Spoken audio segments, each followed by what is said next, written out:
तर आज आहे लग्नाचा दिवस. सकाळी उठून पहिले तर फाफडाने खमरवर ताव मारला. कसं आहे ना, पहिले पेटपूजा मग दुसरी पूजा, असं एका महान व्यक्तीने म्हटलेलं आहे. क्या बात है सर, क्या बात है सर. थोडं सामान आणायचं होतं म्हणून भावाला म्हटलं डायरेक्ट कार काढ. यावेळेस सगळ्यांनी कुर्ते घालायचं ठरवलेलं. कसं आहे ना, पुण्यात आल्यापासून आहे ना कुर्ते घालायची सवय लागली. मग काय भावेशने बाईने स्पेशल मुंबईवर आणलेला मेड इन चायना माल घातला. बाकी पाटीलला कुर्ता आणि गॉगल कसा दिसतोय ना ते कमेंट करून सांगा बरं.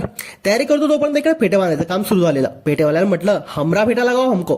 भाई शादी में थैला उठाने का काम तो करना ही पडेगा. बेकार है भैया, मैं तो टूट गया. आपला अहिराणी गाण्यावरचा डान्स मस्तपैकी सुरू झाला. यांना म्हटलं किती दिवस तुम्ही त्यांच्या लग्नात नाचाल रे, आवरा पटापट तुमचं पण. हनुमानाचं मंदिर शोधत शोधत आलो पारावर. लई ऊन होतं. त्या लोकांची अशी प्रथा असते की नवरदेवाला काहीतरी अमाऊंट देऊन आहे ना ती रिबिन कापावी लागते. पण हम भी किसीचे कम आहे काय. आम्ही नवरदेवाची बुट अशा ठिकाणी लपवले की भाई नवरीवाल्यांना सापडले नाही. नवरदेव म्हणे मला पहिले नवरीकडे जाऊ दे, मग तुम्हाला जे करायचं ते करा म्हणे. शेवटी नाचत गाजत बारात आली रे सभा मंडपात. चला तर मग लग्न तर मस्तपैकी झालंय, तुम्ही फॉलो करून घ्या लवकर.